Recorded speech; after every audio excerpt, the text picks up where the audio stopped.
What's up, everyone? BG Wizard back for another video. Today it's rated Battlegrounds melee DPS tier list for Dragonflight Season 4. So melee DPS today, a bunch of wildfires around me, so no work.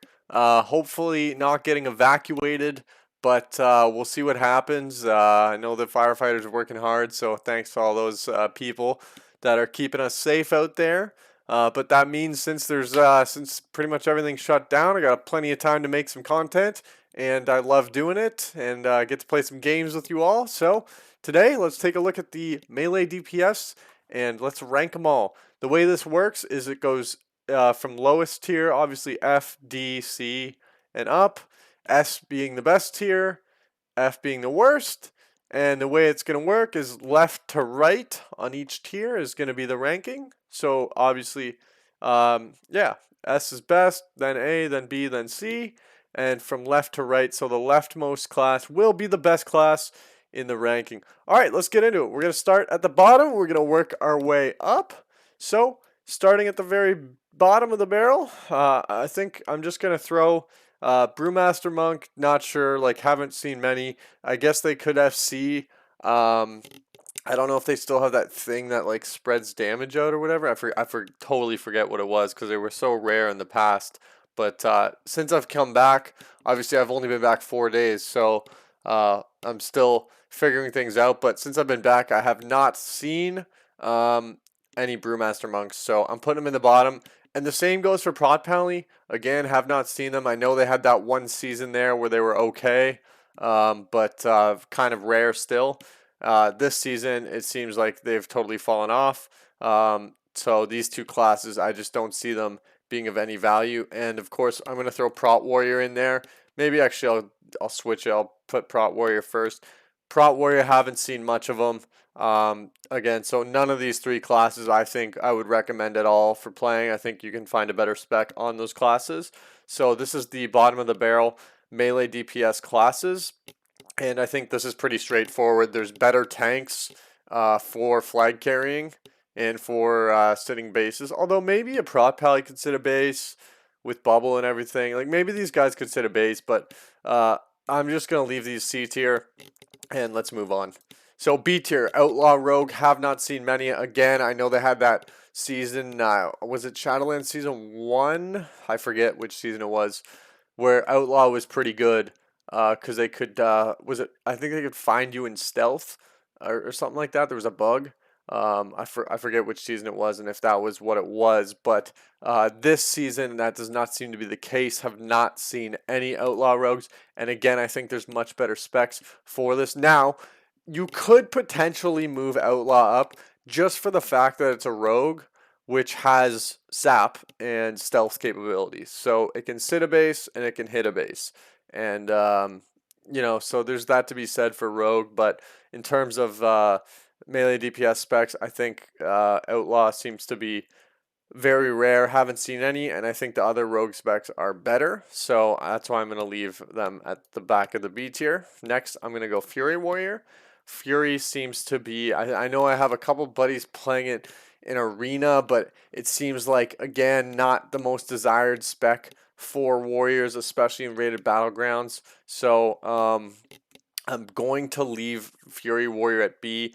Don't know a terrible amount about them, but I'm just going to leave them at B tier and we're going to move on. So next is Feral Druid. Feral is kind of like the rogue situation where you could move them up because they have that stealth capability. They have movement speed. They could probably sit a base. They can hit a base. But again, excuse me, have not seen many Feral Druids at all. So for that reason, I'm going to leave the Feral Druids off of a higher tier. I think Feral's not as good as the other specs that you can play as Druid. So that's why they're getting the B tier. Again, B is playable, I think. B would be like the bottom of what I recommend. It's like not recommended but playable. C is like you shouldn't play this. B is like you could get away with this maybe, but there's better options. So Feral, third on the B tier list. Next, I have Enhanced Shaman. Again, I think there's a better. I think Ellie is better. So I have not seen an enhanced shaman since I've come back, which leads me to believe that enhanced shamans, they're either super rare and I just don't know, or they're just not that desirable. I've seen resto shamans, I've seen Ellie shamans, I've not seen any enhanced shamans. Maybe if you were running a melee cleave, I guess. I'm not too sure. But I'm just gonna kind of throw them in this B tier with an asterisk saying not too sure, but pretty sure they're not like meta. And then the last on the B tier is going to be Blood DK. Now, Blood DK could definitely move up to A tier. Notoriously, Ocean Man has proven to the RBG community that, and many after him who took suit following what he was doing. But for a couple, I would say years now, Blood DKs have been able to grip, especially priest healers, completely out of a fight. So when you have a Blood DK, it can sit at like a blacksmith or like a market on Deep Wind, and it can just spin and spin and spin for like days. Um, and then also, if you're in a team fight situation, it can just grip a healer into Narnia and keep the healer out of the fight. So Blood DK definitely could move up to A tier. 100% could be an A tier class, but I'm gonna, for the sake of them just kind of being a tank that's not an FC, I'm going to put them at the top of B tier. The top, so playable. This is like playable, period. I would not say it's like meta.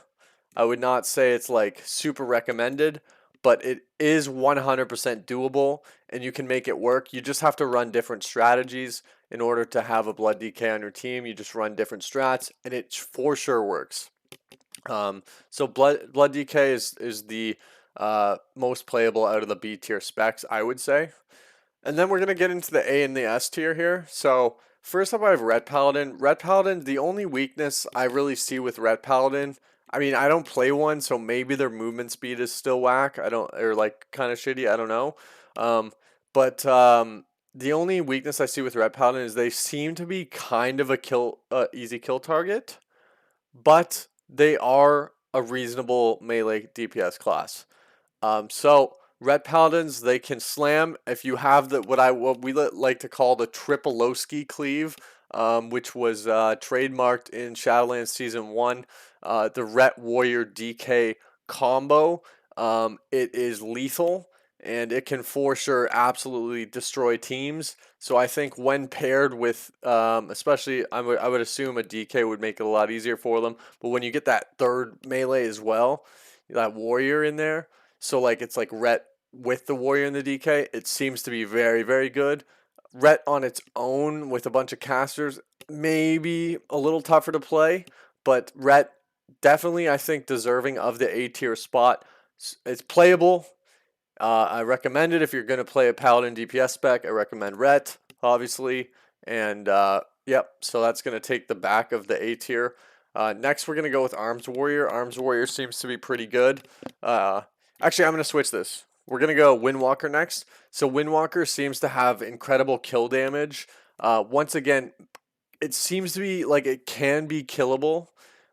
Pretty, like, not easy, but like easier kill target than other classes.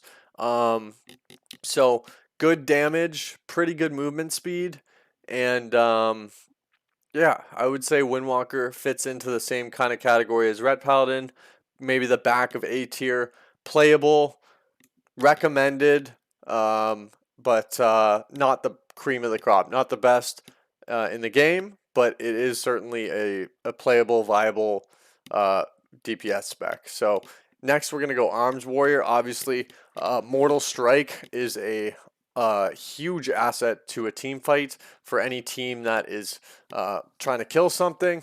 Warrior is always nice to have. So once again, Warrior coming in hot with that Mortal Strike is a game changer for killing anything in an RBG. It makes it obviously much easier with that. I don't know. I don't even know what percentage it is. I'm assuming it's still 50%. Maybe it's changed since then. Once again, I've only been back for 4 days, so spare me. But Mortal Strike is huge, and I think it's almost a necessity in a team fight. It certainly helps land kills. someone that's plays Shadow Priest, I know Psyfiend is one of my most valuable assets, buttons that I can press, and Warriors kind of have that on demand. So Warriors, and once again, when you pair all these classes together with that triple Oski cleave, absolutely insane. So I think these all have to take an A tier spot because they just they work. So next, I'm gonna put an asterisk on the DK specs. Not sure which DK spec is better right now. However, the reason DKs are above the other A tier specs, in my opinion, is obviously Death Grip and Chains of Ice. So objectively, in a rated battleground situation, the slowing potential, where you can just slow a whole enemy team from either catching your FC or rotating to a new mine cart on Silver Shard Mines, or you can slow an enemy flag carrier, or like I already said, their whole offense, their whole defense, wherever you are on the map as a DK, you can slow that whole team, and you can obviously grip enemies. And especially if you have a melee cleave, if you're running that melee cleave, and you grip that enemy back into all of your melee, and you just get to cleave them all down, that's why I'm putting DK ahead of all these. Once again, I'd like to know in the comments below what DK spec is the best so I can educate myself and all of you guys further, especially as I do more tier lists and more videos. I'd like to know what DK spec is the best. Right now I'm kind of just putting them both here with, that asterisk saying it's objective based, and then whichever spec is better, we'll leave an A tier, and maybe we'll move the other one to the back of A tier or something. But yeah, so DK's coming in at the top of the A tier. Lastly, we're gonna do the Vengeance DH. Vengeance DH is the last A tier. I'd say it's the second best tank in the game. So Vengeance DH, for specifically tanking reasons, is going to be A tier. You can take them as a tank. One of two classes in the game that can tank. So Vengeance DH is going to get A tier just because they can tank. Next, we're going to go Guardian Druid, best tank in the game, can sit bases. So it has that one up on that DH. It can sit bases better. It has stealth, right? And it's the best flag carrier in the game. So that's why Guardian Druid's going to get S tier, just simply being the best tank in the game and being able to base it. And also, obviously, you can stealth and hit bases and defend bases. Next, we have Havoc Demon Hunter, movement speed, spectral sight, being able to get enemies out of stealth, being the fastest class on the map, and also doing good damage. That is why Vengeance DH is coming in at S tier. And next, we have the two rogue specs.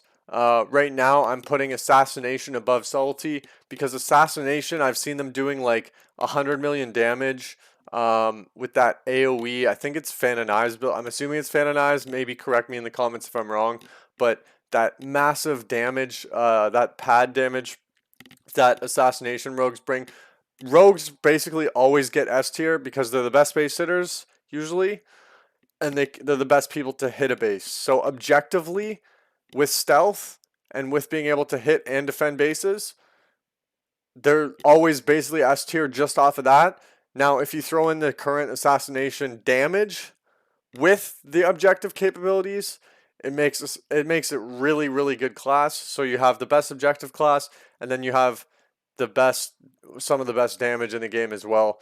And that's going to round out the tier list. So this is what my melee DPS tier list looks like. Hope you guys enjoyed. Make sure you tune in tomorrow for the next tier list, and I'll catch you on the next video. Make sure you subscribe. Thank you.